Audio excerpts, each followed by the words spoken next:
Hello everyone and welcome back to another video from Wake&Tech. In this video, I'm going to show you how to sign up and create a new account on the KineMaster video editing application. So let's get started right away. First of all, open up the KineMaster application on your device, and when you open it up, you can agree with the terms of services and you will directly be taken into the create a new project menu.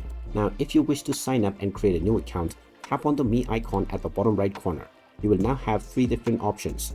You can either use your Google or Apple account, or you can continue with your email address. Tap on your preferred option and then tap on sign up. Then type in your preferred email address and tap on the next button.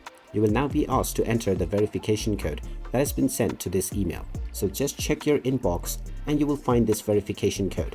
Once you find this code, just type it in within the given box and then tap on the next button.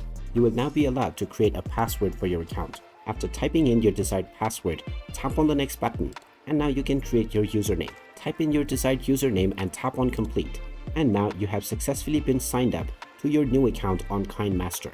You can now start your projects from the create menu right away.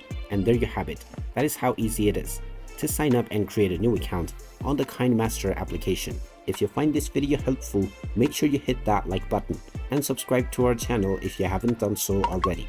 Also ring that notification bell to never miss another update from us. Thank you for watching and I will see you again in the next video.